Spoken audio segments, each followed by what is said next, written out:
وہاں سے مصر آئے، مصر سے فلسطین آئے، اور فلسطین سے آ کر کے کعبہ آباد فرمایا۔ زندگی سفروں میں گزری۔ سفر ایک تکلیف والی چیز ہے، پر حضرت ابراہیم نے وطن چھوڑ دیا، گھر چھوڑ دیا۔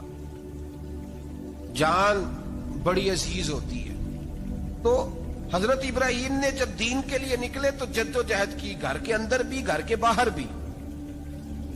آپ کے والد کا نام طارق ہے، وہ توحید پرست تھے، ایماندار تھے، پرہیزگار تھے۔ آپ کے چچا کا نام آزر ہے، وہ بت پرست تھے، بت بیچا کرتے تھے۔ حضرت سیدنا ابراہیم علیہ السلام جب میدان عمل میں نکلے تو حضرت ابراہیم علیہ السلام نے اپنے گھر سے جہاد شروع کیا۔ لڑنا پڑا، گھر کے اصولوں سے، چچا نے جو رواج بنائے ہوئے تھے اس رواج سے ٹکرائے۔ فرمایا میں اپنے گھر کے اندر یہ بت پرستی نہیں ہونے دیں گا۔ چچا کو ایک دفعہ نہیں، بار بار 100 دفعہ سمجھایا۔ آپ کا چچا بت بنا کے بیچا کرتا تھا۔ حضرت ابراہیم علیہ السلام تھوڑے بڑے ہوئے تو کہنے لگا کہ چلو میرے ساتھ، تم بھی بت بیچنے ہیں، ہمارا کاروبار ہے۔ حضرت ابراہیم ساتھ نکلے تو بت پکڑا ہے، گندے پانی کے اندر اس بت کو ڈبوتے ہیں، کہتے ہیں کسی نے خریدنا ہے تو خرید لو، نہ یہ نفع دے سکتا ہے نہ نقصان دے سکتا ہے، جو اپنا آپ نہیں بچا سکتا تمہیں کیا بچائے گا، خریدنا ہے تو خرید لو۔ چچا کہنے لگا تو کاروبار چمکا رہا ہے کہ تباہ کر رہا ہے۔ گھر میں بڑے معاملات خراب ہوئے، جھگڑے ہوئے، لیکن حضرت ابراہیم علیہ السلام ایک منٹ کے لیے بھی اپنے گھر کے اندر بھی کمپرومائز کرنے کو تیار۔ یہ تھوڑا مشکل میں نے پہلو چھیڑ دیا ہے، یہ تھوڑا مشکل پہلو چھیڑ دیا ہے۔ تھوڑا سمجھدار آدمی ہے پر بیوی سے پردہ نہیں کرا سکتا، سیانا ہے، پنچایت کا بندہ ہے، جو اس سے آپ کہیں گے وہ بات یہ سنائے گا، لیکن کہتا ہے نہیں جی میں نے کوشش کر لی ہے۔ اس قسم کی کوشش ہے صاحب، کیسے ہو گیا؟ حضرت ابراہیم علیہ السلام نے گھر کے اندر سے فرمایا نہیں کرنے دوں گا، گھر کے اندر بھی ٹکرائے۔ فرمایا تم جو بھی ہو، پاش پاش کیا چچا کے اصولوں کو، اور باہر جب نکلے تو صرف علاقے کے چیئرمین سے نہیں ٹکرائے، ایم پی ایم این اے وزیر مشیر سے نہیں ٹکرائے، سپر پاور نمرود دنیا کا واحد حکمران تھا، اس وقت دوسرا کوئی حکمران ہی نہیں تھا، اکیلے حکمران سے جا کر ٹکرائے۔ کوئی ساتھ فوج نہیں تھی، کوئی ساتھ ان کے طاقت بظاہر دنیا داری کی کوئی نہیں تھی، پر حضرت ابراہیم جا کے ٹکرائے۔ اور میرے رسول پاک صلی اللہ علیہ وسلم نے سند بیان کی، فرمایا افضل الجہاد کلمۃ الحق عند سلطان الجابر۔ فرمایا سب سے افضل جہاد یہ ہے کہ تو ظالم بادشاہ کے سامنے کھڑے ہو کے حق بات بیان کر دے، یہ سب سے بڑا جہاد ہے، یہ سب سے افضل الجہاد ہے کلمۃ الحق عند سلطان الجابر، سب سے بڑا جہاد۔ حضرت ابراہیم کھڑے ہو گئے، سپر پاور سے ٹکرائے۔ یہاں ہم لوگ حکمتوں کا شکار ہیں، دیکھیں گے، کریں گے، سوچیں گے، اور مولوی صاحب کو ویسے کہتے ہیں آپ پرہیز کریں سیاسی باتوں سے۔ بھئی اللہ کے ہر نبی نے جا کے وقت کے ظالم حکمران کو لتاڑا ہے، للکارا ہے، یہ تو مشن انبیاء ہے۔ حضرت سیدنا ابراہیم علیہ السلام نے جو اس کو جا کے کہا کہ تو جھوٹ بولتا ہے، تو جھوٹا ہے، تو خدائی کا دعویٰ کرتا ہے، تو بہت بڑا ظالم ہے، اور قرآن مجید نے اس ساری بات کو بیان فرمایا۔ حضرت ابراہیم علیہ السلام سے کہنے لگا میں رب ہوں، تو آپ نے فرمایا میرا رب تو وہ ہے جو زندہ کرتا اور مارتا ہے۔ تو پھر آپ حق بات بیان کریں گے تو اللہ مارے گا کہ بندہ مارے گا؟ کچھ بھی نہیں ہوتا، کیونکہ زندگی موت کس کے ہاتھ میں ہے؟ اللہ کے ہاتھ میں۔ زندگی موت اللہ، کچھ بھی نہیں ہوتا۔ انسان صحیح سمت کا تعین کرے اور صحیح چلے۔ حضرت علی شیر خدا سے کسی نے کہا تھا کہ آپ کے بڑی دشمنی ہے، کوئی محافظ رکھ لیں۔ آپ فرمانے لگے موت خود بہت بڑی محافظ ہے، وقت سے پہلے آتی ہی نہیں، بڑی محافظ ہے، وقت سے پہلے۔ علامہ نورانی رحمت اللہ تعالی علیہ کراچی جیسے شہر میں رہا کرتے تھے، جہاں گام گام پہ خطرہ تھا۔ لوگوں نے کہا حضرت اتنے بڑے لیڈر ہو، آپ کی جماعت کی 62 سیٹیں ہوئی قومی اسمبلی میں، ایک ایسا وقت بھی آیا تو کوئی ایک آدمی بندوق والا۔ آپ فرمانے لگے مجھے ضرورت ہی نہیں، اس لیے کہ جس خدا رسول کے لیے میں نکلا ہوں وہ خود ہی حفاظت کرنے والے ہیں، ضرورت نہیں ان چیزوں۔ تو بھائی حضرت ابراہیم ٹکرائے، اور آپ کا انداز کیا ہے؟ جا کے کہا کہ تو نہیں، خدا وہ ہے جو زندہ کرتا اور